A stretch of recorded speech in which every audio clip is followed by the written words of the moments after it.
السلام عليكم ورحمة الله وبركاته. halkani waa shabakadeena Caalin Technology oo ugu barateen cashar ku saabsan tiknoolajiyada. insha Allah maanta waxaan laga doonaa cashar aad iyo aad kooban laakiin muhiimad weyn xambaarsan. marka casharkan waxaan ku arki doonaa qaabka ay u shaqeeyaan wireless, qaabka u shaqeeyaan ku arki doonaa.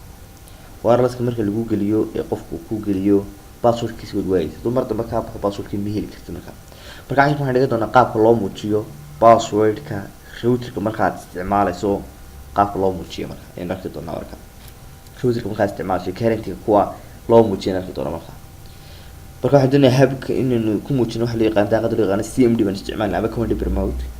waxaan teginaa maxay halkan aan teginaa steps kan bilaabinaa.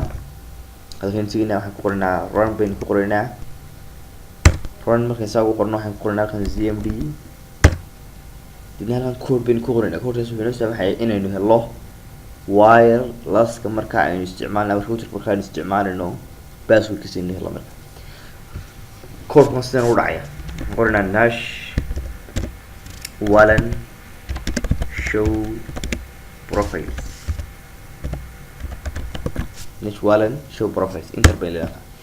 marka nash walan show profiles halkan ka soo baxay dhammaan routerskii ama wirelesskii aan isticmaalay muddadii computerka aan isticmaalay oo halkan waa wirelesskii doon isticmaalay kuwan qaar waxa wixii maxay extender kan hadda wuxuu sheegayaa maxay waa markan saaran computerka extender marka wax lagu kala dirayo computerka extenderka marka extender marka wax lagu kala dirayo ayaa marka iyadoo hab wireless lagu kala diraa. marka gacanta ma iskiidan ka sameyn doonaa hadii la ka dhigo laakiin kada marka isticmaalto oo ka fikta u sarreeya ka soo baxay ugu sarreeya. marka xagga sare aadno marka kan hadda isticmaalaha waxa la yaqaan waa user PC network baa la yaqaan. marka kaasina doonayaan passwordkiisa ogaado waxaan sameynaa kan magaciisa ku biisinayna ama magaca hadhow qori kartaa.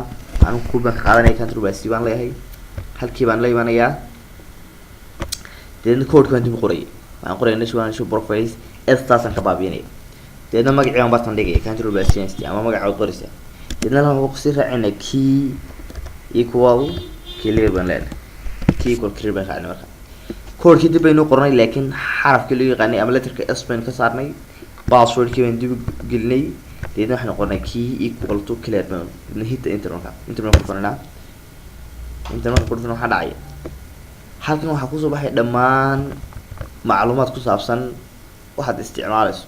halkan waxay waa SSID waa magaca routerkaasi leeyahay awar habka uu broadcast-kiisu habka uu baahinayo SSID-giisu waa name-kiisi network type-kiisu isticmaalayo. halkan waxa ku qornaa authentication-ka waa waxa uu isticmaalayo waxa uu security u isticmaalayo waxa isticmaalaya WPA2 personal isticmaalayo security fiican. halkan maxaad ku hadda key contact information dino key contact information la yaqaan. key contact waa maxay waa passwordka marka routerka marka leeyahay. marka waa maxay waa orbit college ku yahay. marka orbit college ku yahay. marka passwordka hadda isticmaalayo routerkaas waa maxay waa orbit college. marka aad uma sidoo xataa cashar comment video wadaagay wixii insha Allah error ama insha Allah comment-iga dib u soo gudbin doona inta saacad ku soo gudbin doona. السلام عليكم ورحمة الله